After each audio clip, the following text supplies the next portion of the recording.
Star Wars Galaxy's Edge is about to become something guests and especially Star Wars fans have only dreamed of. Big changes are coming to Batuu, and Disney just confirmed it all. Today we're breaking down what's new, what's confirmed, and what it means for your next visit there.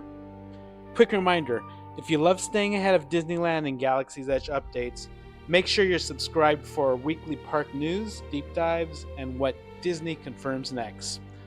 All aboard the ImagineMover. Disney has announced a massive update to Star Wars Galaxy's Edge at Disneyland, and undoubtedly the biggest and most exciting one since the land opened. Starting April 29, 2026, the land's timeline will expand to include multiple eras of Star Wars history, letting you encounter characters and story moments from across the Star Wars timeline. Originally, Galaxy's Edge was set in a very specific time.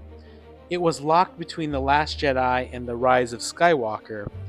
That made the land feel immersive, but it also limited which characters could appear and what stories guests could experience there.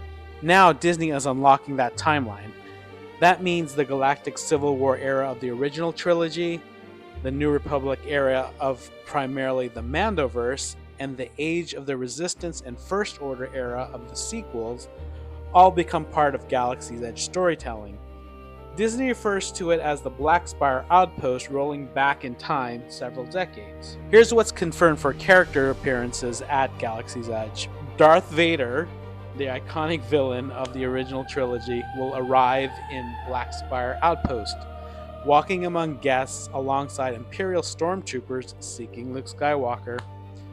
Luke Skywalker will roam the outpost, seeking Force knowledge and artifacts related to lightsaber building, a reference to Savi's workshop. Princess Leia Organa will recruit allies around the Falcon, the role Rey would generally play in the traditional Galaxy's Edge.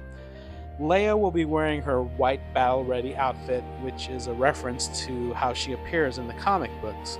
Han Solo will be spotted near, where else, the Millennium Falcon.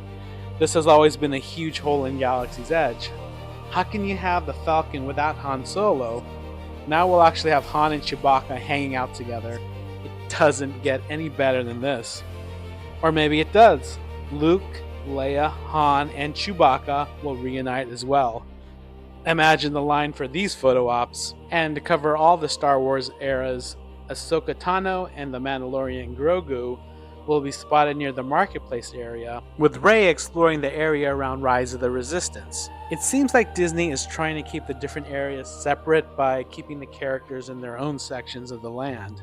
R2-D2, who managed to make an appearance in just about every era, will apparently roam the entire land. Makes sense. One of the most immersive additions, the music of John Williams will now play throughout Galaxy's Edge, with familiar themes from the films woven into the background audio. Previously, Galaxy's Edge featured native Batuu sounds and music, which kept the land cohesive, but guests most definitely missed the iconic Williams scores. Now we'll hear scores like Han Solo and the Princess, the Desert and the Robot Auction, the Emperor, and the iconic Cantina band theme in Oga's Cantina. I think we'll all agree that without that theme, this isn't a Star Wars cantina. Disney also confirmed changes to the local shops tied to the shift. For example, First Order Cargo will become Black Spire Surplus, a military salvage operation featuring artifacts or merch from across the different eras, which means we'll finally see original trilogy era merch. Droid Depot will be operated by an earlier generation of the Mubo family, so you can build a prototype of a BB-style droid. And it appears Oga's Cantina will now be set during the original trilogy era, where proprietor Oga Guerra only recently opened the cantina. These changes help reinforce the idea that Batuu now spans multiple points in the Star Wars timeline, particularly the original trilogy and Mandoverse eras. So far, Disney has confirmed this timeline expansion only for the Disneyland version of Galaxy's Edge, meaning Walt Disney World's Hollywood Studios counterpart remains unchanged for now. That could always evolve in the future, but as of today, this update is for California exclusively. It's obvious that Disney is trying to test this out in Anaheim. If it's a hit, Orlando won't be far behind. And Rise of the Resistance remains untouched in its storyline and ride experience.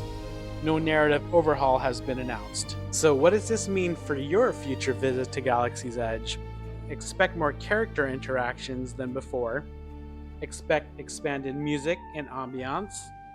Expect story moments that span decades of Star Wars history. Be sure to arrive on or after April 29, 2026 to get the full experience, as Disney will be phasing in these changes gradually all the way to that date. This is one of the biggest shifts in Galaxy Edge's history, one that many fans, including myself, have been waiting for.